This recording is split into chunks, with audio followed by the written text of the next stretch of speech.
Okay. Hello, everyone. Welcome. Thank you for being here. Thank you for braving the cold. My name is Rich Delasola. I'm a member of the PD organization here at K-State, and it's my pleasure to introduce today Amy Gross.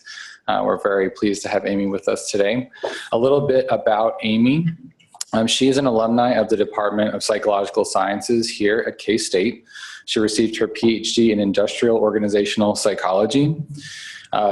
Long story short for her, networking has been a driving force in her whole career path. She's worked at places like Ford Motor Company. She's been back in Manhattan working in education. And now she's with Dale Carnegie Training. That's a global company. They specialize in things like leadership development, education, and even things like presentation skills. So she is going to be here to speak to us today about developing that network. A little bit more about her. She also has a son here at K-State, so she's very near and dear to the K-State family. So it is my pleasure to introduce Amy. Thanks for being here. Yeah, sure. Thank you all for having me be here. So tell me, who is familiar with the idea of 6 degrees of separation? Okay, so a few hands are up. What does that mean? Somebody kind of shout out. What does 6 degrees of separation refer to? The same 6 degrees to Kevin Bacon. Yes, it is. I was afraid you'd be too young for Kevin Bacon. But it is. So tell us a little bit about what that concept is about. Basically, between you and Kevin Bacon stands 6 people who could eventually introduce you to Kevin Bacon. Right, right. So, and if we think about it, and if we think about some of the people that we have encountered already in our lives, it's really wild to think about how closely connected we are to certain people. So for instance, a few months ago, Pete Souza, who is a photographer, anybody familiar with Pete Souza? He had an exhibit at the Beach Museum, thank you very much. Thank you very much. And he's also a K-State alum of some sort, but he was the photographer, the official photographer for Barack Obama's presidency. So one of my best friends is the director of the Manhattan Public Libraries. Pete Souza came to do some speeches and workshops for them, so she met him directly. So now I've got my friend Linda, I've got Pete Souza. I am 2 degrees of separation from Barack Obama. Think about that. Isn't that crazy? And it happens just like that. So now if we think about all of the leaders of the world that Barack Obama knows, I'm now 3 degrees of separation from them. Now that's not to say I could easily get from Linda to Pete to Barack Obama, but as I was thinking about preparing for this workshop, I'm like, but wouldn't it be fun to try? Wouldn't it be fun to try? Because there are enough, and Linda knows enough other people who know Pete Souza even better, that somehow we could work that around. So I really don't have a business reason to do that yet, but I've got it tucked away in the back of my mind. Another example, one of my good friends, she is a mortgage lender here in Manhattan, and her niece had an internship with Kim Kardashian's, okay, one of the Kardashians, I'm not sure which one to be honest, but one of the Kardashians. So she didn't meet Kim or the Kardashians herself, but she met the person. She worked for somebody who did directly know them. So just think about that, 3 degrees of separation from the Kardashians. So it is super fun to start thinking about how deep and close our networks are. As a less famous kind of example, just this morning I was connecting with some professionals that recently took a program with us called High Impact Presentations. So I always, after I meet those people, I always go out onto LinkedIn to see if I can connect with them to, to keep our relationships together so I can kind of track them, see where they're going. And for every single person that I tapped into, I think the farthest one away from me, because it will tell you if the person you're trying to connect with knows somebody else that you're already connected with. Of those 10 people, most of them were only 1 degree of separation away from me already. and the farthest one was only 3 degrees.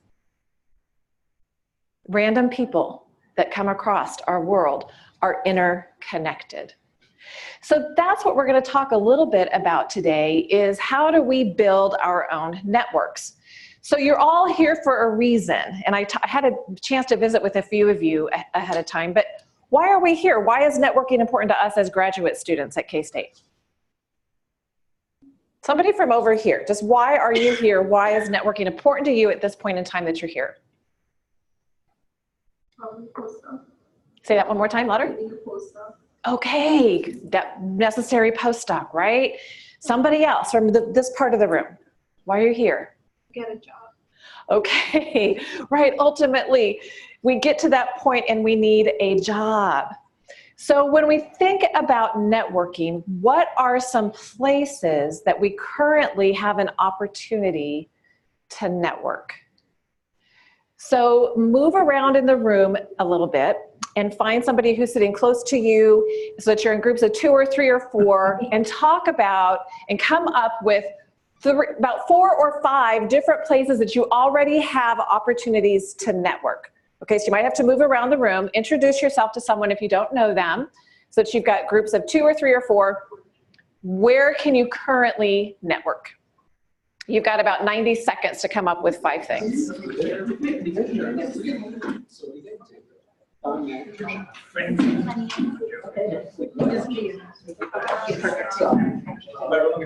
Sorry.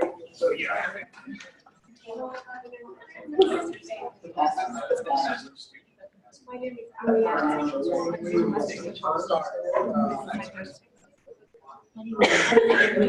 is Counseling and college student development. This was my second year. My name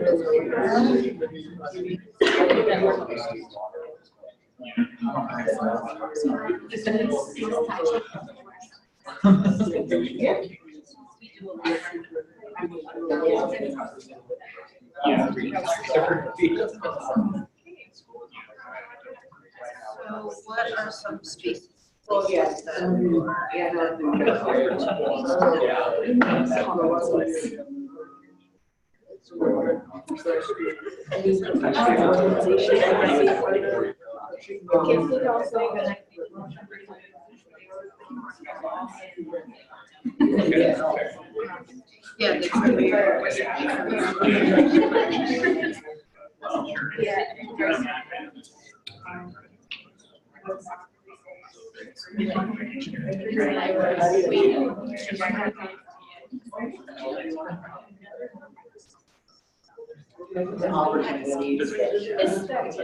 Okay, let's go ahead and pull back together again to get some ideas.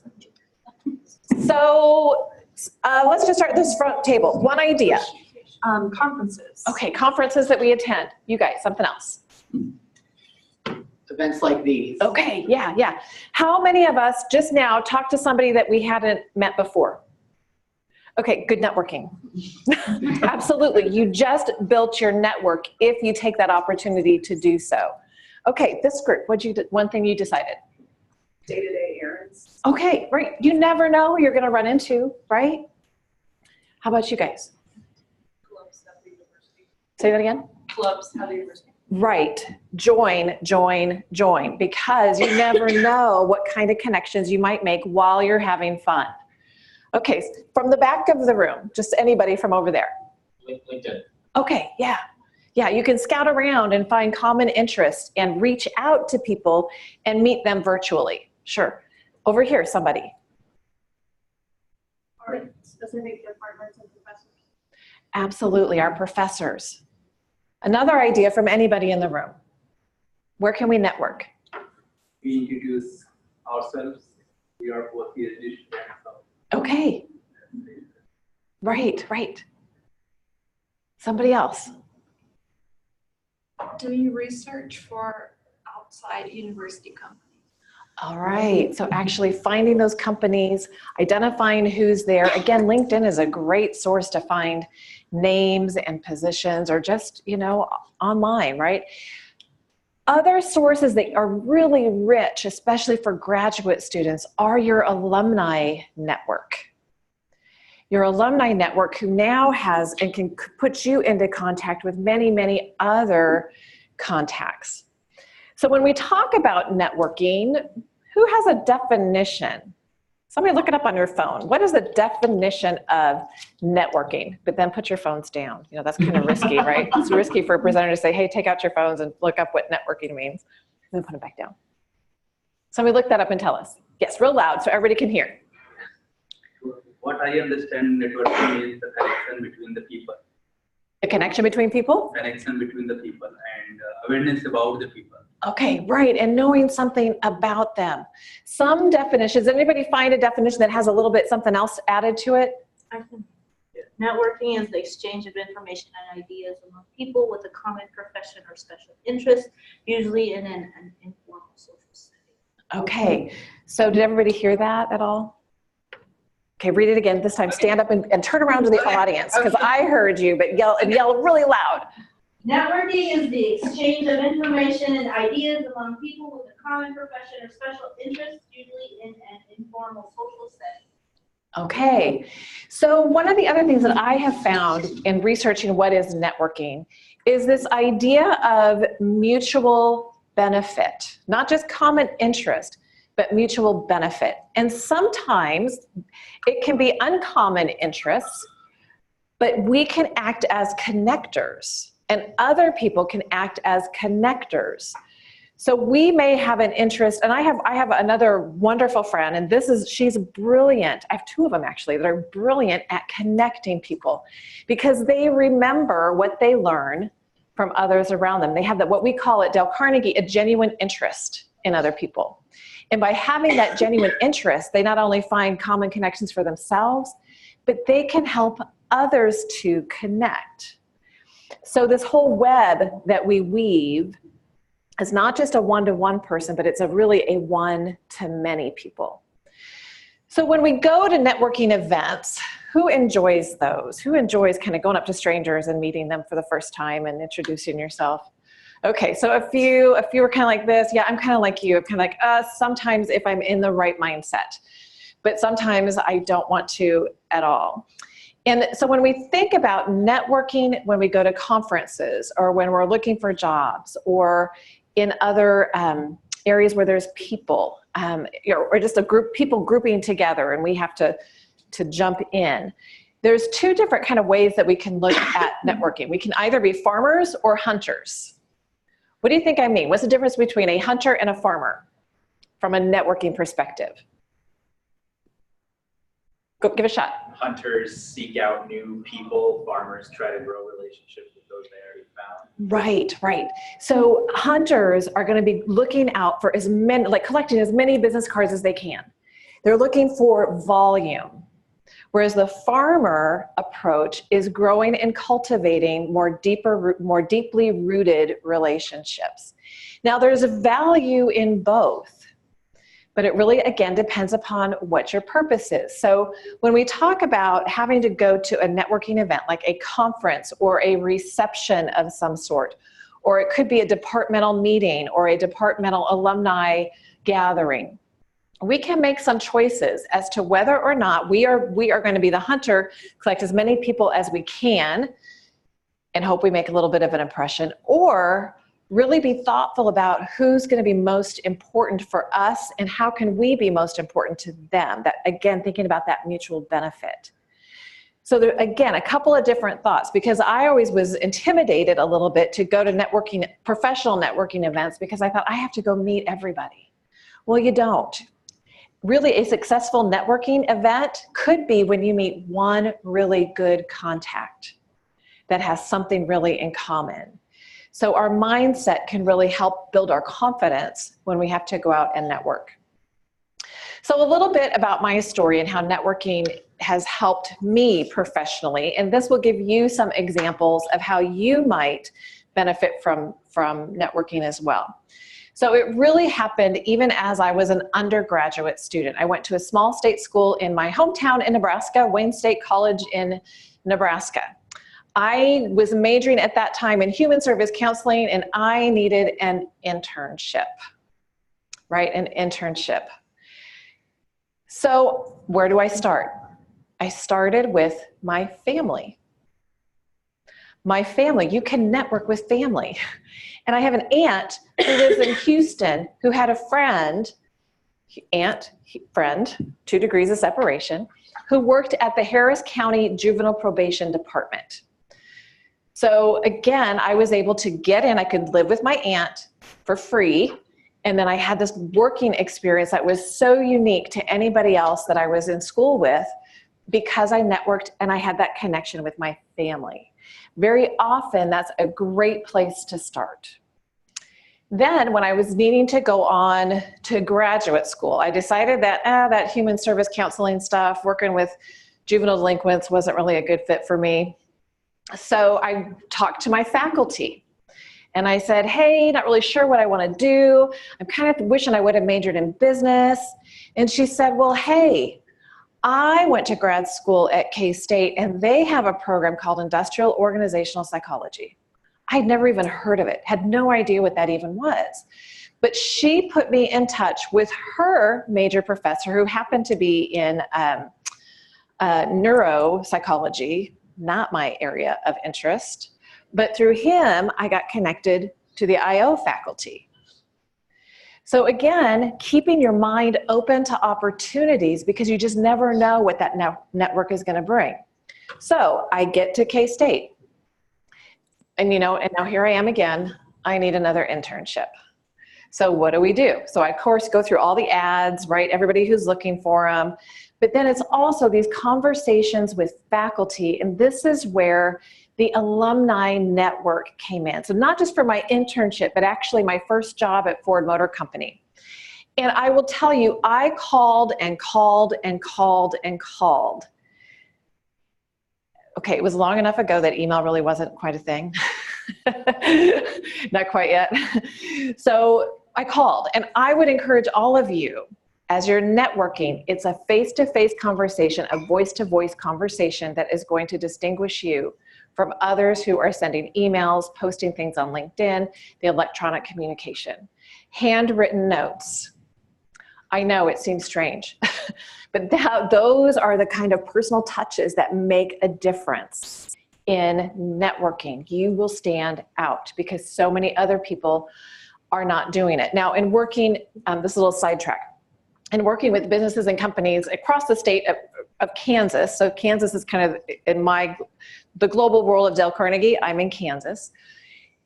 Frequently, our training focuses on people skills.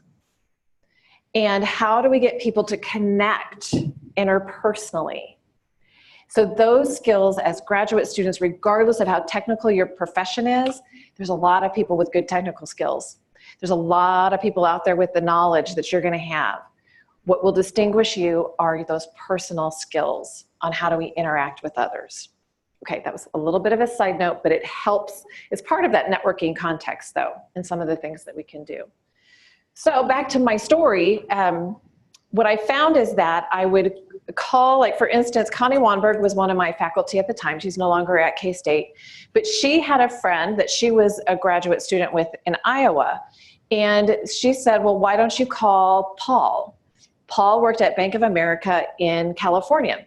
So I called him, had some interviews. He didn't have anything, but he said, hey, why don't you call a colleague that I have in Atlanta?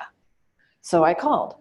Well, they didn't have anything. Well, why don't you try? It sounds like, you might really connect with this person. So call somebody else. And all of a sudden, my network is growing just through those types of referrals. Now, not everybody, some of them were like, no, I don't have anything, I'll erase you from my memory banks. And that's okay too, because it does become just that persistence of, hey, I want to connect with others. I would also call not to find something of interest to me or not to benefit, but I would call, and this is one of the principles that we call, that we have at Dale Carnegie, where we talk about make the other person feel important and do it sincerely. And the way that we can do that in networking is just ask them about their experience.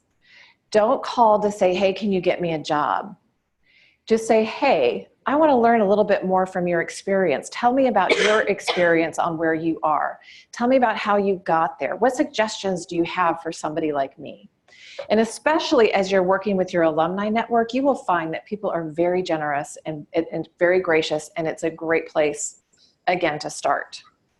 And then build from there. And then I got my job at Ford Motor Company. And then when that wasn't feeling like it was the right move for me, I was able to come back here to Manhattan and work for a nonprofit organization that worked in higher education and teaching and learning. But I need to back up and tell you another story about networking from when I was a grad student. So who here already has their dissertation project? Okay, a few hands are coming up. Who here needs people to participate in your dissertation project? Okay, some hands are going up, right?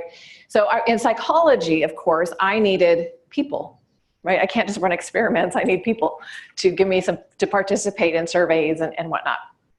And so my major professor was working in the area of labor unions.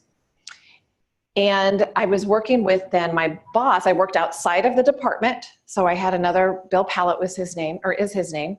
And so I was just talking to Bill and I said, hey, I've got my dissertation. And he said, well, I've got a friend in accounting. His name is Dan Dynas. Right now he's working with the Kansas Association of Certified Public Accountants. And they're wanting to know a little bit about the involvement of the women who are in that group. They really feel like the women aren't as involved as the men, and they might want to do a survey there or something. So I went and met with Dan.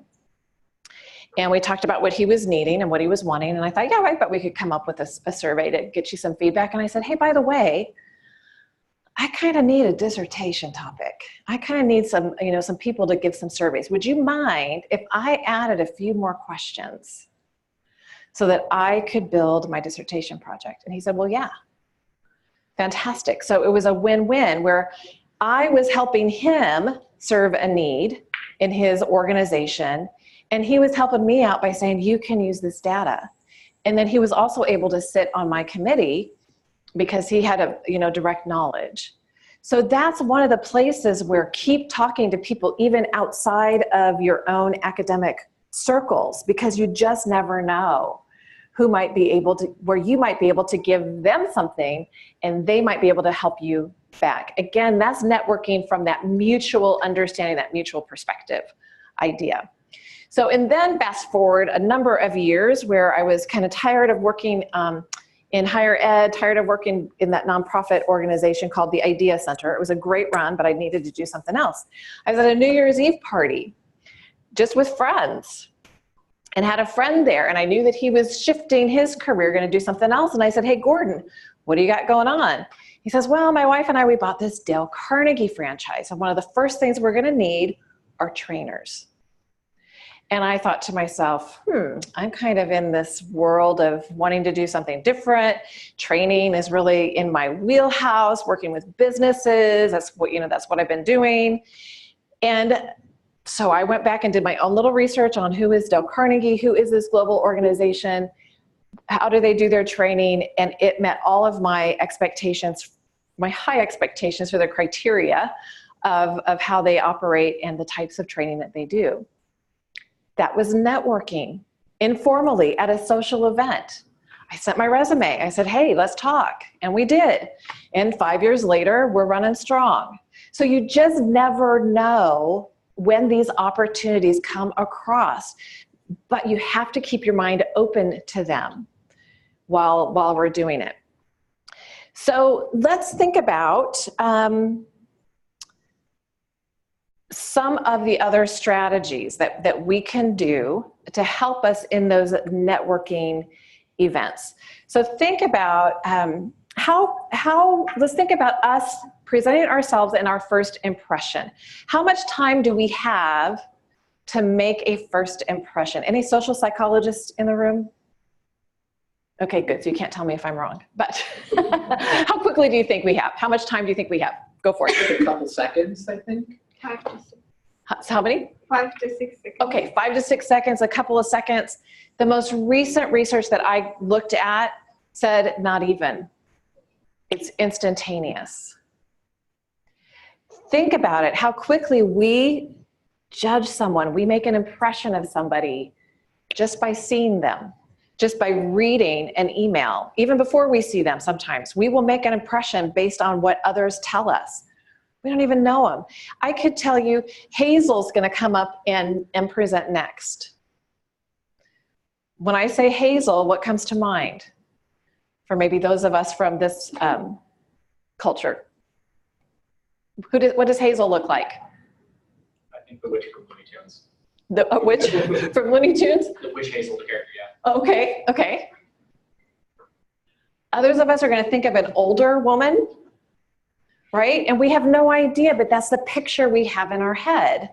Or if I say Gladys, or an older name, right? Or Helen. Sometimes some of those older names are coming back into style, but a lot of times we generate those impressions before we even see anybody. So here's what we have to do to manage that first impression. First of all, who here has a LinkedIn account already? What kind of picture do you have of yourself up on LinkedIn? Professional headshot? Good. Anybody else? That is your first impression of people. So I just warn you, whatever you put out on social media is up for fair game when people are looking at you for employment, for postdocs, for whatever. If it's out there, it's fair game. Think about that in terms of what you're posting, even socially and with friends. Because I know people, and I've heard the stories of people who don't get a job because of something that was on a Facebook page or something that was on a Instagram that somebody saw, whatever. So we do have to be very cognizant of that and very careful about that. We do want to make sure that that is a professional image, that the language is professional, that we spell check it. I will say when I see a lot of typos or spelling errors, that says something to me about not necessarily intelligence, but how much care people take, right? How much they're paying attention to the details. And sometimes that can be important. So now let's think about when we have to make that first impression, maybe at an event, at an interview, at a conference, maybe we're introducing ourselves to the speaker or whatever. What's one of the first things we do when we meet somebody? Smile. Yes, we smile. Eye contact. Yes, we make that eye contact. That's not creepy eye contact, right? So we're blinking. We're not just drilling in. Okay, what else? Yeah, we shake hands and we'll say our name. And so when we shake our hands, this is something to practice too with a friend and get some feedback on how did that feel, right? So when you go to shake hands, you should aim for this corner of their hands. Don't come in like that, or I had somebody do that once. I was like, dude, you're gonna hurt me. And for women and men, we want a firm but not hurtful handshake. So that's just one to practice. We could spend a lot of time on that, but we're not going to here, but just be aware of the handshake. The second thing, then we also will introduce our name. So have you ever been introduced to somebody and they say their name so fast that you can't hear them?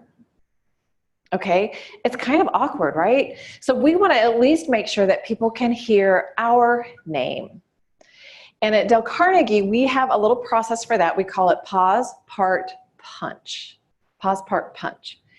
And what this does, it allows us to slow it down a little bit, and then also to make sure that we're heard, and the little punch at the end lets people hear our confidence, whether we're feeling it or not, all right? Because it's all about that first impression. So it would sound kind of like this. It would sound like, my name is Amy Gross, versus my name is Amy Gross. So I was working with another trainer last week, and she was talking about a participant that she had in some training. Her name was Anna Ward. And so when she introduced herself, she says, my name is Anna Ward. Oh, you're an award. Which one? An Oscar? People's Choice Award, right? I'm Anna Ward.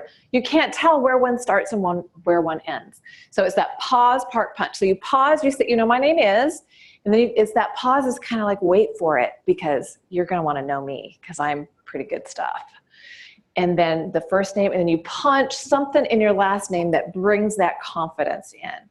Because so often when we say our last name, we'll say it as if we're asking a question. So my name is Amy Gross.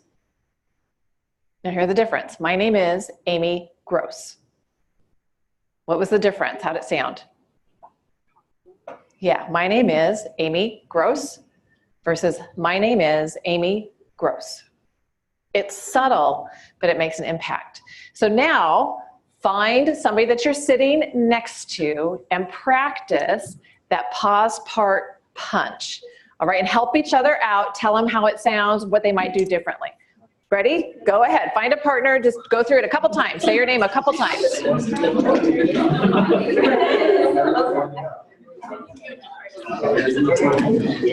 My name is Kenzie Slip. My name is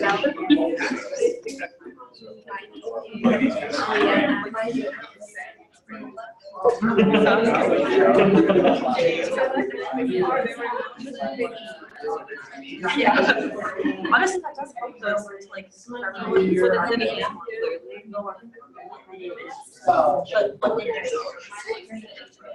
All right, so how did that feel to practice that pause part punch? How did it feel to say your name like that?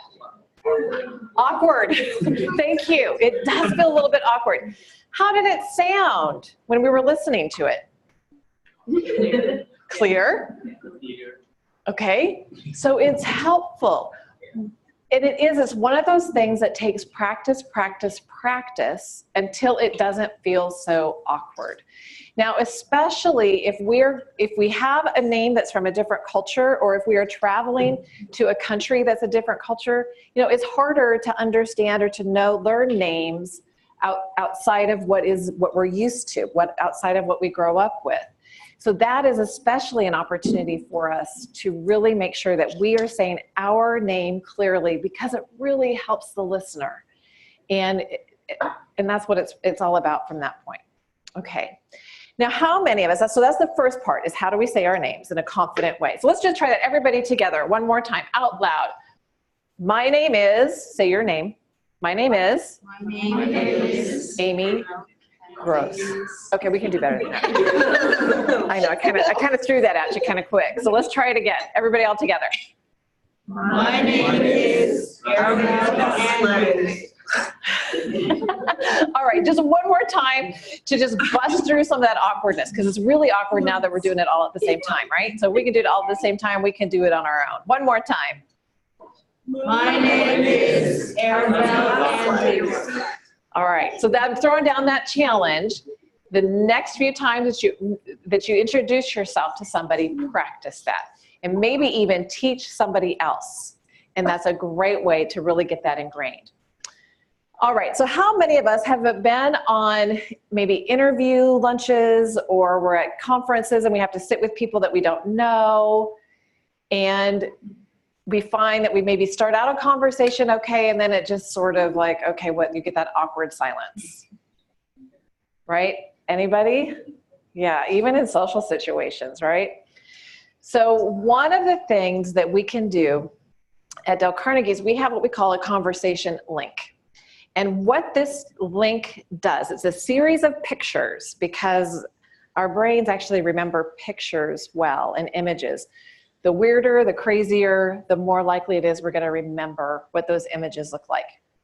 And so we have a series of pictures that we link together, and each of those pictures trigger different types of questions that we might ask. All right, so everybody, you want to learn that? Think that would be helpful in our networking? All right, let's try it. So we'll go through the pictures, and then we'll debrief what they mean and what kinds of questions we might ask from them. All right, so we start with a great big brass nameplate that has our name engraved in it. It's screwed into the side of a house. All right, so when I say it's screwed inside on the side of a house, somebody, what does your house look like? What's that picture that comes to mind? What color is it? Like red brick. Red brick, white, brown. Okay, so it's different. How many stories does it have? 2 stories. Some people will see a ranch. I usually see kind of an old farmhouse that has a wraparound porch on it. It's white with green shingles. So it doesn't matter what it looks like, but it's a house that, means something to you. All right, so we've got the brass nameplate screwed into the side of a house, and then cut into the front of that house is a big picture window, and it has a bunch of faces smashed up against it. And so there's old people, and there's young people, there's middle-aged people, there's even a parrot and a dog. All right, then one of those people is Elastigirl from The Incredibles. You know that movie, The Incredibles? Okay, so Elastigirl, she's the mom, and she can stretch all over. So her stretchy arm is going up the chimney, and on her hand is a yellow, dirty, filthy work glove. Okay, so let's start from the beginning. What was the first picture? Name. Okay, what's it screwed into? Side of the house. All right, what's cut into the house? Big window. Okay, only some people are talking, but this is important. We all need to know it. So what's cut into the side of the house? Window. A window. Who's in that window? Everyone. Okay, right. And there's dogs and cats. And then what's the one special person in the window? And what's she doing? What's on her hand? Yellow dirty work glove. Okay, and then she's holding on to an airplane. And that airplane is special because it has propellers that are made out of tennis rackets. And in the middle of those tennis rackets are pink light bulbs that are blinking. All right, so this is kind of a weird little picture that we've concocted here. So what is on Elastigirl's hand? Dirty yellow gloves. No gloves. Gloves, right. And what's it holding on to? Airplane. All right, and what's funny about that airplane? Right, and then what's screwed into the middle? Pink light bulbs. All right, go through that link with one other person that you're sitting next to. Make sure you've all got the pictures. Real quick, just go through it as quick as you can, as many times as you can in 45 seconds.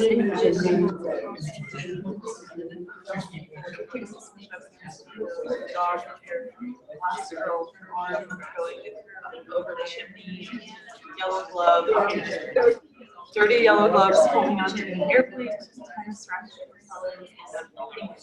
flashing light bulbs. All right. All right, 20 more seconds. Go through it one more time, as quick as you can.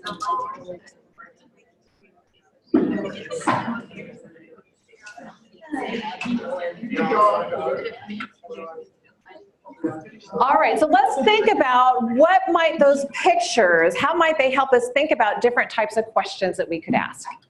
So the nameplate, an obvious first question, what's your name?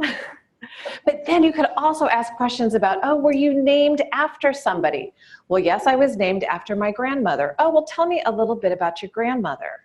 Where did she grow up? How well did you know her? What were some lessons that you learned from her? So again, already see, we are starting down a path of new and different questions, just from who were you named for? Or do you have a nickname? Did you have any nicknames when you were growing up? Yes, maybe no. Okay, so then we've got it screwed. What's it screwed into, that nameplate? A house. Where do you live? Where are you from originally? Where did you grow up? What did you like about growing up there? What was hard about growing up there? What do you miss? Maybe if you're in the same hometown, well, why have you decided to stay in your hometown? So there's all kinds of questions you could ask. If you could live anywhere, where would it be? So I was asking some of you a few of those questions. So yeah, so how did you get to Manhattan? How did you get to K-State? Then we can go all through different paths that way. All right, so then we've got the house. Now what you want to be careful about, again, is the creepy factor. So you don't want to ask, okay, so what is your address? What time do you leave in the morning? What time do you get home? Right? Okay, so stay away from that kind of thing. Then we have the picture window. And who's in that window? People, animals, whatever. Okay, so here's what we recommend. So obviously that question is about family. And one of the things that we recommend is that to just keep that a very broad question and simply say, tell me about your family. Why do you think we recommend that, somebody? tell me about your family. Yeah. If you ask about a particular individual, like a father, they might not want to talk about that person. Yes, yes. I had a very awkward situation this summer where a colleague of mine asked somebody, oh, well, what did your dad do for work? And the kid was like, or the young man was like, I really don't know. He says, we really don't get along. Okay, that was a conversation stopper, a stopper. I have another friend who said when he and his wife were first married, people kept asking them, well, when are you going to have kids? You know, isn't it time you start having a family? And he said every time he got that question, it was like an arrow going into his heart because they couldn't have their own kids. So instead, and they do have two beautiful adopted children now. So their family worked out, but at the time it was really hard. I worked with a woman once, and if I would have asked her, tell me about your family, she would have told me all about her cats. And you know what? That's okay. It's their choice, right? Because families come in all shapes and sizes. Some of us want to talk about them and some of us don't. So tell me about your family. Okay, and then we've got Elastigirl. What's on her hand? Dirty work glove. Yeah, so what do you do for work? What other questions might we ask? What do you do for work? What might we follow up with? How long have you been there? Yep. What else? How did you get there? How did you get there? Yeah, what was your educational path? What do you like most? What's most challenging? All right, and then we've got the tennis rackets, right? The airplane, right, with the airplane. So what questions? Traveling, where do you want to go? Where was your last vacation? If you could go anywhere, where do you want to go? Then we've got the tennis rackets propellers. So what are your hobbies? What do you do when you're not working? What would you like to do sometime? Do you have something that you'd like to learn? And then we have the pink light bulbs.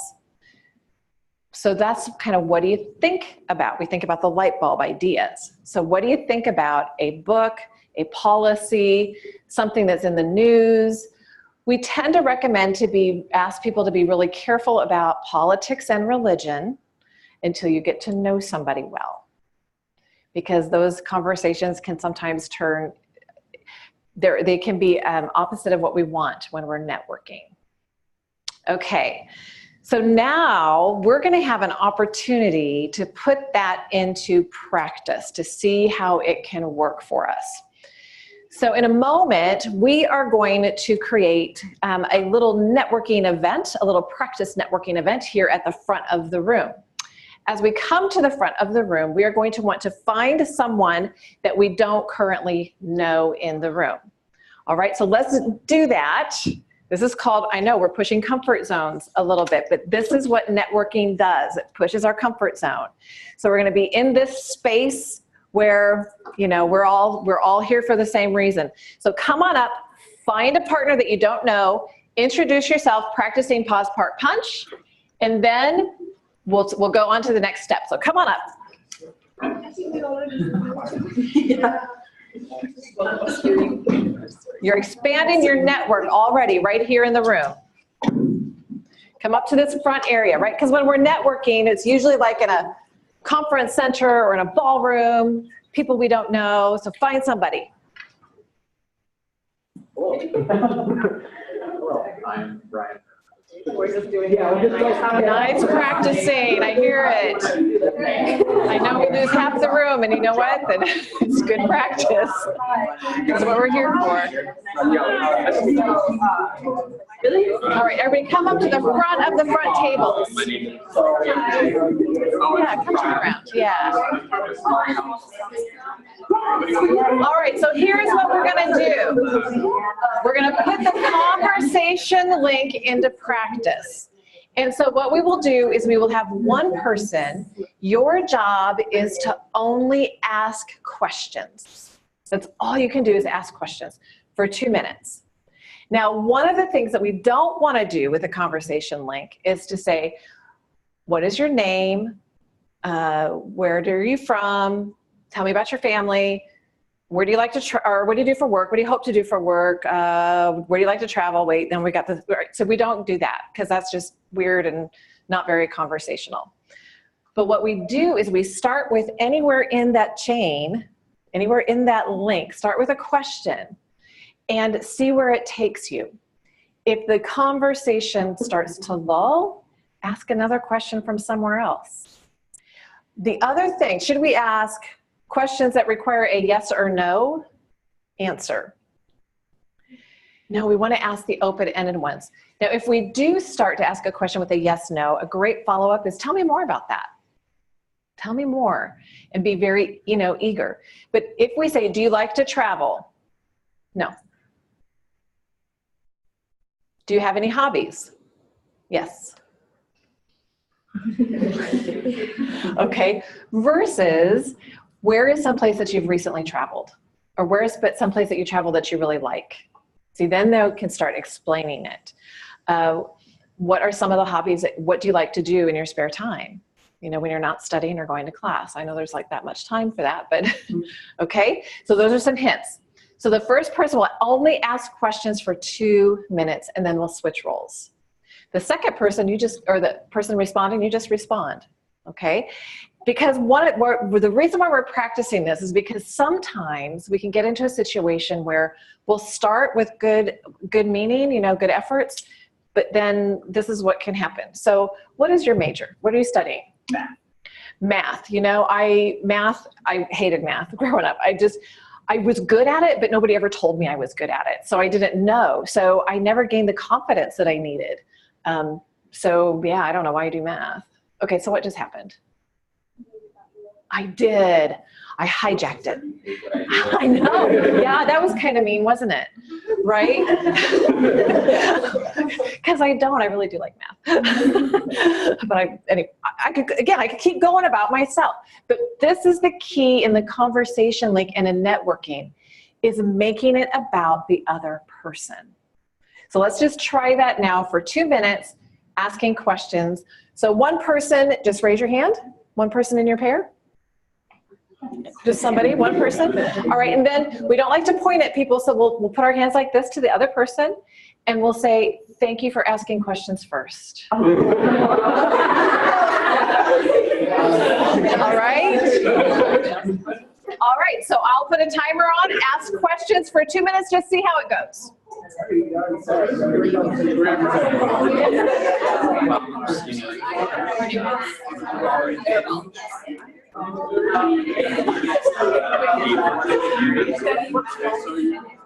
Just started graduating.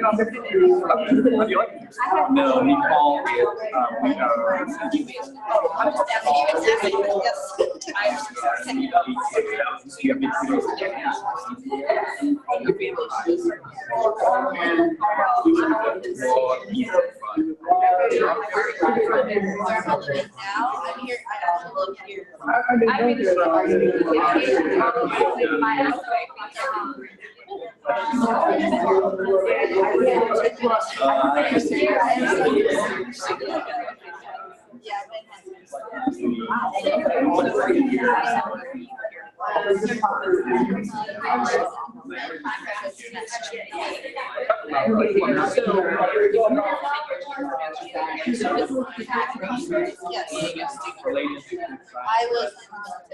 But now I just see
All right, that's 2 minutes.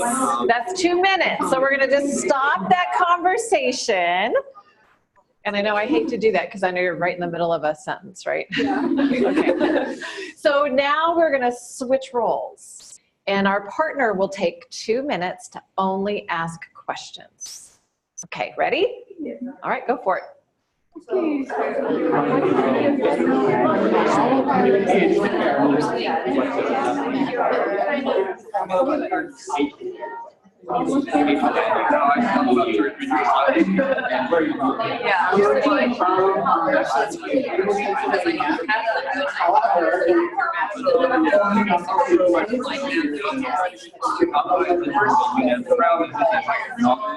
a little bit more about that. And then I started like, I said this is something to start my presentation next year. Right, yeah. So there's like a lot of. I narrowed it down and I have like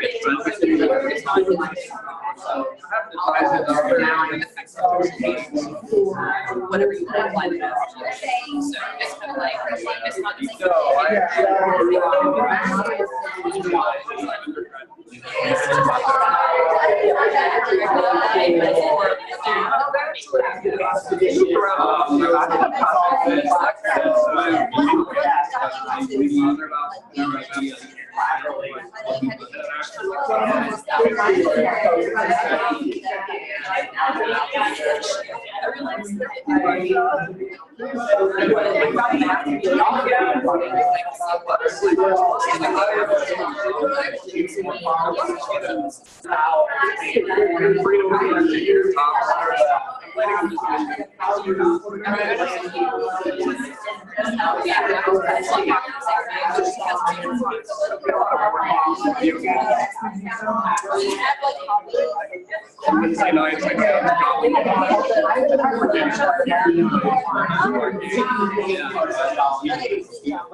All right, that's 2 minutes. That was 2 minutes. So what did you think? How'd it go? Pretty good. What was good about it? It was easy. So what made it easy? Okay. And you two had never met before? Okay, right? Okay, somebody else. How'd it go? It was easier to be either the person just asking questions or just a person just answering questions instead of like both answering and questioning. Yeah. Which side did you like better? Who liked asking questions better than answering questions? Okay. Yeah, me too. I like asking questions. Why did you like asking questions more? I don't know, I also like to learn more about them. Right, right. Who's in control of the conversation? The one that's asking questions. So yeah, I'm kind of a control freak, I guess. But yeah, that is, it puts us in the driver's seat. And then we don't have to worry about what are people thinking about us because we're making it all about them. So Dale Carnegie, in his book, How to Win Friends and Influence People, anybody heard of that book? Okay, have you read it? Read parts of it? So it was written in 1932 or 6. Anyway, around there. I forget, 1936, I think. So it's been around for a long time. And the stories are historical in context, so we need to read it as such. But one of the stories that he told was he was at a dinner party sitting next to a botanist. And he didn't know anything about that field, so he started asking him questions because he was genuinely curious about this other person. And that's one of Dale Carnegie's human relation principles, is become genuinely interested in the other person. And so the next day when Dale Carnegie was talking to the host, he said, boy, that person that you were sitting next to, that botanist, he thought you were the best conversationalist. And he didn't have a part of the conversation other than asking questions. Because what are people's most favorite topic to talk about? Themselves. So if we can be in that driver's seat of asking questions, Now all of a sudden we don't need to worry about it. And now the conversation link gives us some ideas on how we can do that. So a great tool to use in warming up to, because most people are uncomfortable. Most of us are uncomfortable in those networking situations, even me. And I find that when I pull out this conversation link, all of a sudden I'm comfortable. So it was not easy for me to come up to ask a few of you ahead of time. You know, it would have been a lot easier just to stand behind here or, you know, be on my phone like this, right? That's very, very comfortable. But it's also not going to get us anywhere. So having that courage to step forward first shows some confidence, and using that conversation link, what do we have to lose, right? Somebody may say, I'm really not interested in talking, so then you move on to the next person. What other questions, in the few minutes that we have left, what questions do you have about networking? Yes. So what's the rule of thumb? Shall we be the driver of the vehicle, or we should keep the balance? Because sometimes when you ask too many questions, the person gets like curious, like why so many questions? Right. Good question. Good question. You know, and so when you want to make it an authentic experience. So here we were instructed only ask questions for 2 minutes. So you want to have that back and forth conversation for sure, but you want to be careful not to hijack it and make it all about you. So that's kind of the balance. And then if the conversation falls flat or slows down, now you've got a resource to keep it going, to bring it back up. Yes. How much should we talk about professional life or personal life? Yeah, that balance between personal and professional. I would say you kind of follow the cue of the person you're with. Right? And so if they change the subject from personal back to professional, keep going professional. If you are really interested in getting to know them as a person, then some of those personal questions may come up. But you'll kind of have to play it by ear to kind of see how they're responding. So asking a question, where are you from originally? Where did you grow up? That's a personal question. But most people are very willing, to talk about that. And if not, they'll steer it into a different direction. But that balance helps us to understand maybe how they got into their professional world. Does that help? Yes. Okay. Other questions? How about following up? How about following up with the person? Yeah, to follow up with the person. So say a little bit more about if you should or how you should. What's the question? I'll say, like say, a bunch of people in an event, right? Right. But after that, after a while, like I would say, after a month, most of them, you will forget most of them. So, yeah. So that gets back to that analogy of, are we hunting for a whole lot of people, or are we farming for a couple to keep that relationship growing? And so you might identify, if there's something that you connected with, definitely follow up to keep those conversations going. Now, am I still connected with everybody that I've ever, reached out to on LinkedIn? No, I see names on my connection. I'm like, I don't remember you at all. I can't remember where I met you, and so that's just kind of part of the deal. But if there's somebody that you really think you have that connection with, following up to keeping those relationships live is really important. To keep them nurtured is really important. And again, you can follow up, using electronic communications, using written letters, phone calls. Be creative. Be creative about it. So when you go to a conference or an event, and you maybe are going with a couple of other people that you know, there's a luncheon or a dinner, who do you sit with? Right. If your goal is networking, who should you sit with? People you don't. Right. So, and I learned that when I worked at Ford Motor Company, and we went there was a team of us, and IBM was hosting some type of meeting, and we very intentionally said, we can't sit together. And I was new in my career. I was really uncomfortable, but it was really good because we all learned something different from the different people that we were sitting with. So that helps to expand your network, and it's about stepping outside your comfort zone. coming up to the front of the room here. That was stepping outside your comfort zone, but it worked okay, didn't it? It was fun, right? I wouldn't let anything happen to you guys. All right. Other questions? Yes.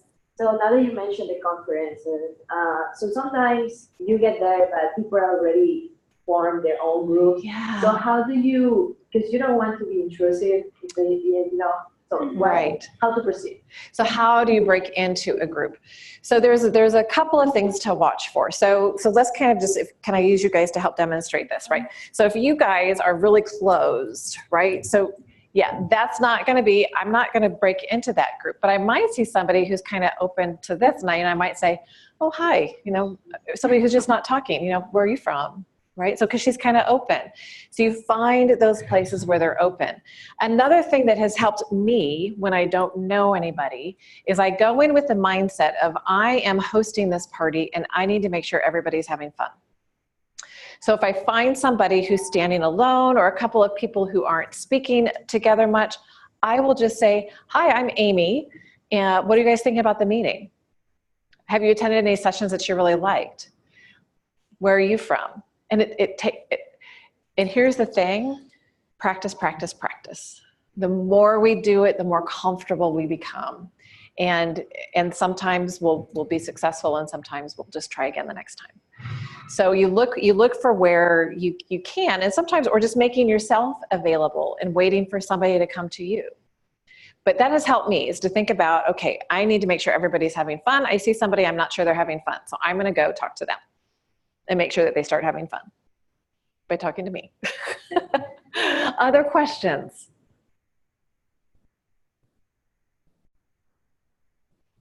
Yes. So when you meet the person and then you establish a good relationship, but then everybody goes to their schools, right? And then you follow up and you maybe send an email. Or, yeah, but then that's kind of the end of that. But you want to continue having that for the next conference that you may attend. Right. Yeah, so how do you follow up after that? Right. So if you know where they're from, and if you have a reason for following up, for staying connected, maybe it's a common research interest, maybe you find something of interest that you think, oh, they might find that interesting. Send them a reference, send them an article. Say, hey, I saw this, thought you might like to know. Just boom, send something quick. Hey, just checking in, thinking about something I learned at the conference. What do you think about this? So, you know, so there are ways like that to kind of keep that conversation going. And sometimes it's just, you'll see them the next time at the conference and then pick it back up again. Yeah. All right, so I have a door prize today, and it is a copy of Dale Carnegie's historic How to Win Friends and Influence People. And I'm going to look here to see what year it was written. If I can find it real quick. Find the right page. There's too many pages. 1936. All right, so I think I said that as one of my options. The way that we're going to do this is I'm going to flip a coin. And I'm not very good at flipping a coin, so we'll just see how this goes. And we're going to do a coin toss. So if you think the coin is going to be heads, you put your hands on your heads. If you think it's going to be a tail, you put your hands on your hips. The last one standing gets the book. All right, ready? So everybody, if you think it's heads or tails, go for it. All right, we just got to have some of each. All right, so I'm going to flip it. Heads. So all the tails, right, all the tails move to that side of the room. If you still have heads, kind of step forward. All right, so now those who are remaining, heads or tails? Okay, so your tails? Okay. Oops, that counts as tails. You lost. Sorry. All right, so we've got a few left, heads or tails? Heads. All right, so now one has to go heads or tails. Somebody has to go. Maybe one of each. Okay. And it's heads. We have a winner. There you go. Thank you, guys. So in closing, one of my favorite quotes from Dale Carnegie is, people rarely succeed unless they have fun at what they're doing. So go into networking and have fun. The best part of our work are the people that we do it with. So have fun. Hey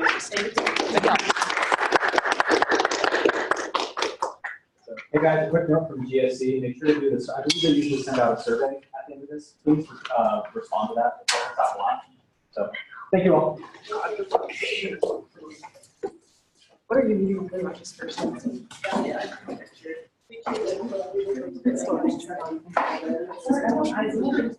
I was like so. Well, she was. I did tell her, I was like, she was.